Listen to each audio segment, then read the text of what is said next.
오늘은 재수술 성형에 대해서 질문 드리겠습니다. 재수술 비용이 비싼 이유가 뭔가요? 사실은 재수술 비용이 비싼 이유는 시간이 많이 걸리고 위험성이 높기 때문이에요. 그 위험성이 높다는 게 다른 말로 하면 또 재수술을 또 할 수 있다는 이런 얘기도 되거든요. 그런데 그럴 경우의 비용까지 다 생각을 하기 때문에 재수술 비용이 첫 수술보다 훨씬 더 많아진다고 생각합니다. 저희 병원은 재수술을 많이 하기도 하고 잘하기도 하는데 재수술이라는 부담감은 없나요? 많이 하는 거는 뭐 약간 있는 것 같아요. 그런데 부담감이라고 갈 것까지는 별로 없는 것 같아요. 그 이유는 재수술을 자꾸 하다 보면 재수술을 하러 오시는 분들이 기본적으로 약간 트라우마를 받고 와요. 나는 이미 첫 번째 수술에서 잘못했으니까 뭔가 스트레스를 받고 오신단 말이에요. 또는 첫 번째 수술에서 사실은 일어날 수 있는 결과인데 그걸 설명을 못 들었던 경우가 많아요. 예를 들면 뭐 이마에 있는 실리콘이라든지 뭐 턱 끝에 있는 실리콘 그런 거에 대해서 부작용 얘기를 뭐 잊으셨을 수도 있고 못 들었을 수도 있고 그런 경우에 많이 오시면 그게 약간 트라우마로 작용한단 말이에요. 그런데 처음 상담할 때 되게 까다로운 경우가 많지만 재수술이 잘 되고 나면 또 그만큼 좋아하시는 분들도 없는 것 같아서 저는 재수술하는 걸 좋아하는 것 같아요. 재수술을 권하기 힘든 경우가 있다면 몇 가지만 예를 들어주세요. 저는 오시면 대부분 장점과 단점을 다 설명해 드리거든요. 당신은 여차저차해서 이건 좋은 편이고 이건 나쁜 편이다 이렇게 설명을 해드리는데 단점을 못 받아들이시는 분들이 많은 것 같아요. 나는 어떤 수술을 하면 전부 다 장점만 있었으면 좋겠다고 생각하시는 것 같아요. 물론 그러면 좋은데 사실은 안 그런 경우가 많죠. 흔히 말하는 쌍꺼풀로만 보면 절개 쌍꺼풀은 흉이 남지만 피부를 잘라내니까 쌍꺼풀을 조금 더 크게 만들 수 있고 좀 여러 가지 조작들을 할 수 있어요. 비절개 눈매 교정이나 매몰법 쌍꺼풀은 흉도 좋고 자연스럽게 되진 하지만 피부를 못 잘라내니까 쌍꺼풀 크기에는 한계가 있단 말이에요. 근데 오시는 많은 분들은 이런 걸 많이 요구하죠. 비절개 눈매 교정이나 매몰 같은 거 하면서 쌍꺼풀은 세상 큰 걸 많이 생각을 하고 오세요. 이제 그런 경우에 보통 환자분들이 고뇌를 많이 겪으시고요. 두 번째로는 이미 너무 많이 파괴를 시켜갖고 온 경우들이 있어요. 특히 뒤트임 같은 경우에 그런데 너무 많이 조직들이 파괴되면 그것들이 원래대로 돌아간다고 기대하기 어려워요. 그 다음에 이전에 야매 주사, 파라핀 같은 걸 너무 많이 맞고 오신 분들이 생각보다 여러 시술이나 수술들을 해야 되고 그것들이 굉장히 여러 번에 걸쳐서 이루어지는데 그걸 주사 한 번으로 해결하고 싶은 분들이 많은 것 같아요. 그렇게 되지 않는다는 걸 좀 이해해 주셨으면 좋겠고요. 대부분의 경우에 제가 힘들다라고 얘기하는 건 수술을 못 해주겠다가 아니라 꽤 힘든 길을 걸어간다.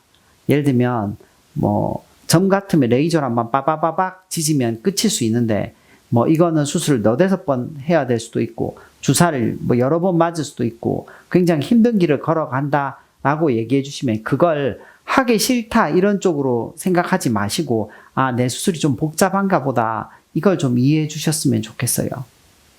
만약 코 재수술이라면 콧대는 괜찮은데 콧끝만 다시 하고 싶을 때 콧끝만 수술 가능할까요? 가능은 해요. 그런데 코 같으면 여기에는 실리콘이 들어있을 것이고 여기는 코끝에 무슨 지지대가 뭔가 들어있겠죠. 그런데 나는 요것만 바꾸고 싶다 이런 경우가 있거든요. 그런데 실제로는 현실적으로는 이걸 열면 실리콘을 교체해야 돼요.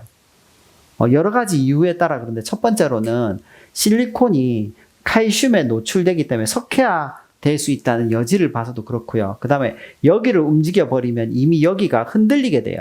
잘못하면 여기가 꺼지게 되죠. 그래서 실제로는 코끝을 움직이면 콧대를 다시 하는 경우도 많고 콧대를 교체할 때도 실리콘을 아주 조금은 손보는 경우가 많아요. 이건 서로 연관되어 있기 때문에 그래요.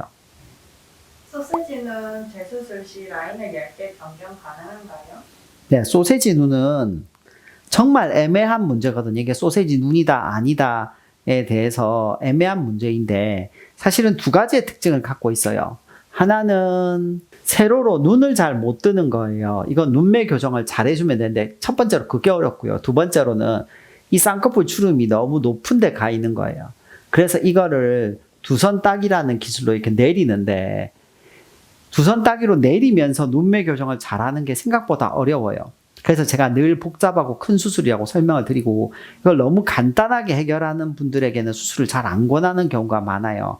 수술 자체는 가능하지만 너무 쉽게 1, 20분에 끝나거나 3, 40분에 끝날 수 있는 수술은 아니라는 거 좀 이해하시고 접근하셨으면 좋겠어요. 안면 윤곽 재수술 시 사각턱을 더 뾰족하게 만들어도 되나요? 보통 사각턱을 뾰족하게 한다기보다 앞턱을 여기를 더 V라인으로 뾰족하게 하고 싶은 분들이 많아요. 그런데 보통은 말립니다. 근데 만약 정하고 싶으면 일단 여기 필러를 넣어봐요.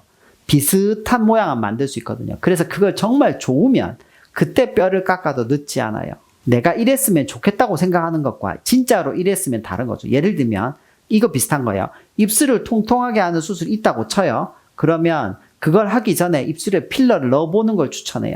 약간 그런 개념으로 필러 넣어보는 걸 추천해요.